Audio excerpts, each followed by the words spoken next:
Good afternoon বন্ধুরা। আজ শনিবার, এখন নিরামিষ কি রান্না করছি, গোবিন্দভোগ আর মুগ ডালের খিচুড়ি, আর করেছি লাবড়া বা পাঁচমিশালি তরকারি, সব মিশিয়ে তরকারি, আর হলো টমেটোর চাটনি, আর পাঁপড় ভাজছি, যে কড়াইতে পাঁপড়। টাটা।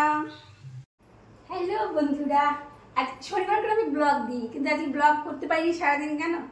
কথা সারাদিন খুব জোরে জোরে বক্স ছেড়ে গান মানে গান শুনছিল। তা আমার ব্লগের থেকে আমার মনে হয় উনি গানটা শুনে সুস্থ থাকুক, ভালো থাকুক, আনন্দে থাকুক, সেটাই আসলে, যার জন্য ব্লগ করতে পারিনি। শুধু দুপুরে কি রান্না করেছি সেটা আমি একটু দেখিয়েছি। আর এখন কোথায় গেছিলাম জানো, বিকেলবেলা সন্ধ্যা টন্ধা তার দেওয়ার পরে এলাম হলো বাজারে, একটু সবজি বাজার বলতে সবজি তো ছিল, শুধু আলুটা ছিল না, সেদিন অল্প একটু আলু, একটু লঙ্কা টঙ্কা বাজার করে, তারপরে মুদিখানার কিছু জিনিস নিয়ে এসে, চিনি, হলুদ গুঁড়ো টুড়ো সব নিয়ে এসে, ওষুধ মেনলি ওষুধ কিনতে গেছিলাম কর্তাবাবুর। তা ওষুধ টষুধ কিনে এই ঢুকলাম এখন। তো এখন কী করি দেখি, যদি দেখাই তাহলে ব্লগটা একটু হবে। আজ শনিবার, শনিবারে ব্লগটা করে মনটাও ভালো লাগছে না। ব্লগটাতে বড় কথা না, বড় কথা মানুষটা সুস্থ থাকা, তাই না? নিয়ে এসছি সেটাই দেখাই, বুঝলেন? এই হলো ওষুধ কর্তাবাবুর।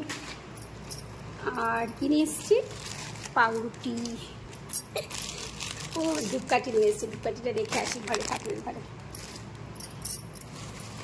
চিনি, তারপরে কি হলুদ, এই দেখো নুন, তেল, কি হলুদ গুঁড়ো, ধূপকাঠি, এটা কি ভিমবার, একটু ছোলা মটর, আবার সবজির মধ্যে আনছে আলু, বেগুন, ওটাকে কী বলে না, কাঁচা আম, তারপরে এটা হলো কাঁচা লঙ্কা, একটু শাক। এই হলো বাজার, টুকিটাকি বাজার করলাম। এবার রান্না বান্না দিয়ে যাবো। তাহলে কি হবে, কাজ প্রচুর আছে। এই যে এটা হলো মটর আর কাবলি ছোলা, ঘুগনি করবো দুটো মিশিয়ে, দুটো এখন ধুয়ে ভিজাবো, কালকে ঘুগনি খাবে টিফিনে। টিফিনে কী করে খাবে জানি না, কালকে তো ওর ডায়ালিসিস আছে, আস্তে আস্তে 12টা, ফ্রেশ হতে হতে 12:30 1টা, তো দুপুরে খাওয়ার টাইম, হয়তো বিকালেই খাওয়া হবে। যাই হোক, কালকে ইসে হবে, ঘুগনি হবে। এটা এখন ভিজাচ্ছি, প্লাস রুটকা শাক এনেছে, দেখলে বাজারে, খেয়াল করে ঠিক করে দেখাতে পারিনি হয়তো। এখন শাক বাজবো, রাতের রান্না করব। তো তাও এটা ছাড়িনি কেন জানো, দুটো শর্ট ভিডিও করবো, করে তবে নাইটিটা পরবো। এই দেখো শাক নিয়ে বসে গেলাম। এবার শাকটা বেছে কেটে টেটে রেডি করে তারপরে রাতের জন্য রান্না করে, রাতে সামান্য একটু আলু ভাজা রুটি, সে কত জন্য আমার তো খিচুড়িও বেলা করেছিলাম আছে। তো শাকটা কেটে এই কারণে রাখছি, কালকে কাজের চাপটা বেশি, রবিবার, কালকে কর্তাবুর ডায়ালিসিস আছে, তাকে সকালবেলা নিয়ে যাব নার্সিংহোমে, তাকে ওখানে রেখে ফেরার পথে মাছ কিনে বাড়িতে এসে রান্না বান্না, শাক পাতা রান্না হবে, মাছও রান্না হবে, চাপ আছে।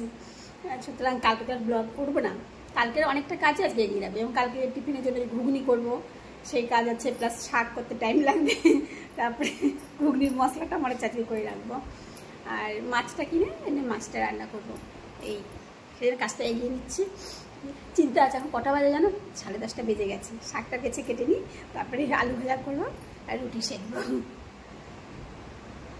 এই দেখো শাকগুলো বাছা হয়ে গেল, খারাপগুলো ফেলে দিলাম, ভালোগুলো বেছে দিলাম। এখন একবার কেটে নিয়ে প্যাকেটে ভরে ফ্রিজে ঢুকাবো, জানো। আর রসুন টসুনগুলো কখন ছাড়াবো, এই আমার খাওয়া হয়ে যাবে, কর্তাবো খাওয়াটা হয়ে যাবে, কারণ শনিবার তো, এখন যদি রসুন ছাড়া ছোঁয়া টোয়া লেগে যাবে। খাওয়া দাওয়া শেষ করে রাত্রেবেলায় শোয়ার আগে রসুন টসুন ছাড়িয়ে রেডি করবো। এই দেখো শাকগুলো কেটে নিলাম, এবার ঢুকিয়ে রাখবো। ঠিক আছে জানো, এই দেখো আলু ভাজা, আলু ভাজা, শাক কেটে রাখলাম, তাতে আমের চাটনি হবে, আমটা কেটে রাখলাম, আর পাতাগুলো গুছিয়ে দিলাম। আলু ভাজাটা করে পাতাগুলো রুটিটা কেটে পাতাগুলো খেতে দিই, খেতে দিয়ে আমি খাবো।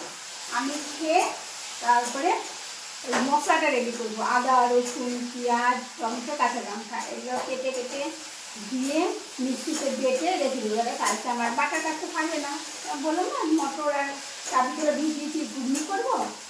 তো আমি কী করবো তো, এখন মোবাইলটা রাখি, হ্যাঁ মোবাইলটা রাখি বলছি, মানে ব্লগটা করবো না, তার তাড়াতাড়ি করে করতে কাজগুলো রাত্রি হয়ে গেছে, 11টা বেজে গেছে। আর এই ওটা আমি রাতেরবেলায় ছাড়ি, এই কারণেই ছাড়ি, আমার দিনের বেলা আলাদা করে এডিটিং করা হবে না, এখনই করে মানে খেয়ে দিয়ে 12টা 12:30 বাজে তখনই ছাড়ি বেশিরভাগ। রাখছি, টাটা, গুড নাইট।